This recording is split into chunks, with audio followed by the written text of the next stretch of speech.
नमस्कार। जय श्री राधा। मैं आपका अपना प्रिय ज्योतिर्वेद प्रभात त्रिपाठी। एक लंबे समय के बाद आपसे मुलाकात हो रही है। उम्मीद है आप स्वस्थ होंगे, सुरक्षित होंगे और आपका जीवन अच्छे से चल रहा होगा।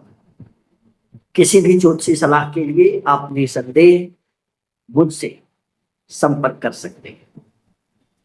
आज की चर्चा एक विशेष विषय पर है और वो विषय है कि अगर कोई व्यक्ति प्रतियोगी परीक्षा की तैयारी कर रहा है तो कौन से ज्योतिषी उपाय उसके इस कार्य में उसकी सहायता कर सकते हैं।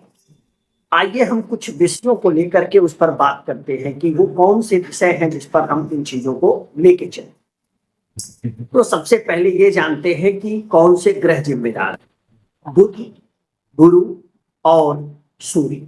बुध बुद्धि और तर्क का कारक है, गुरु ज्ञान का कारक है और सूर्य आत्मविश्वास का कारक है तथा चंद्रमा सिटिंग पावर यानी पढ़ने में आपका मन लगे, इसके लिए चंद्रमा भी महत्वपूर्ण भूमिका निभाता है। तो ये चार ग्रह अगर हम सकारात्मक रूप से बेहतर कर लें तो प्रतियोगी परीक्षा में हम अच्छा परिणाम ले सकते हैं। अब सवाल है कैसे अच्छा करेंगे। तो देखिए, बुध के लिए भगवान श्री गणेश की आराधना करिए, उन्हें बेसन का लड्डू, हरी दूध अर्पित करिए।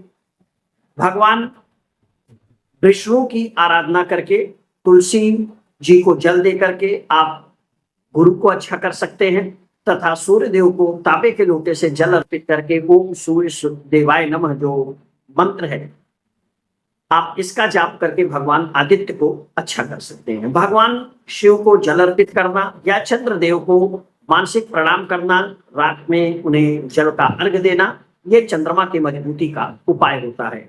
आप रत्न और विभिन्न अन्य उपाय भी इसमें शामिल कर सकते हैं। अब आते हैं कि परीक्षा के लिए हमें क्या करना चाहिए। परीक्षा के लिए देखिए, जिस दिन हमें परीक्षा हो उस दिन पहले तो हल्के रंग का यानी पीला का, नीला और जो आपका लाइट कलर सफेद, इन रंगों के कपड़े आपको पहनने चाहिए।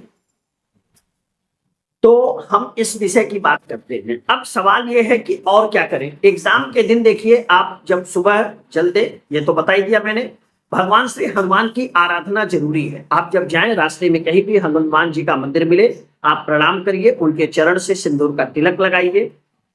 ये आपको बहुत ही लाभ देगा।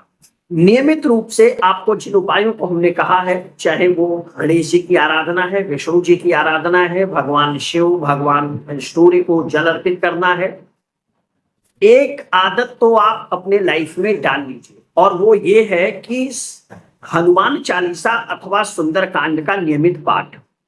देखिए, हनुमान जी एक अकेले सामर्थ्यशाली हैं, आपके विभिन्न अवरोधों का सामना आप कर सके इसमें मदद करने के।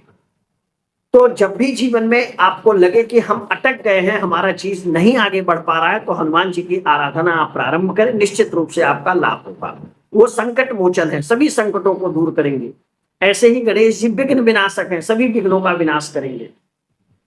हम आते हैं वर्तमान स्थिति पर, जो यूपी टेट की परीक्षा है उसको लेकर के।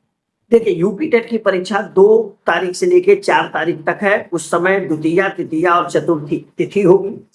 क्योंकि आप जान रहे हैं इस समय आषाढ़ मास चल रहा है, आषाढ़ मास में कृष्ण पक्ष चल रहा है और आषाढ़ मास के इस किस पक्ष में विभिन्न ग्रहों की स्थितियां क्या है, जरा इसको भी समझ लेते हैं। आप समझिए, जो कर्क लग्न की कुंडली का मैं उदाहरण लूं, जिसके पहले खाने में 4 लिखा होता है, उसे कर्क लग्न बोलते हैं। इस समय गुरु और शुक्र उसके केंद्र यानी लग्न में बैठे हुए, इसलिए बड़ा अच्छा समय है उनके लिए। इस आध्यात्म और ज्ञान आदि की चीजों को लेकर के ये महीना उनके लिए अच्छा होगा और इसलिए उनको इसको साधना चाहिए। साथ ही साथ कुछ चुनौतियां भी हैं, मैं आज उस पर कोई बात नहीं करूंगा। तो ऐसे ही आप ये देखिए कि आपकी कुंडली का छठा भाव, जैसे मैं कर्क लग्न कहा, तो कर्क लग्न में छठा भाव कौन है? धनु राशि, यानी उसका स्वामी गुरु है, वो लग्न में बैठे हुए हैं। यानी अब चूंकि परीक्षा है तो छठे भाव को आपको साधने के लिए आपको गुरु को जो है साधना होगा, उनके जो उपाय हैं, उनकी जो आराधना है, आपको वो करनी चाहिए। उम्मीद है कि ये जो छोटे छोटे उपाय मैंने आपको बताए, इन उपायों को आप करेंगे। ये याद रखिएगा, गीता में भगवान श्री कृष्ण ने स्पष्ट कहा है कि फल कर्म के अधीन है। अब कर्म हम किस स्तर का करते हैं ये निर्भर करता है।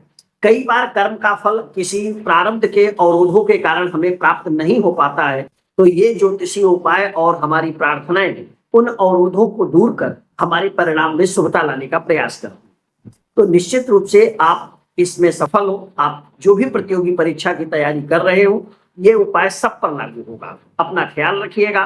जय श्री राधा।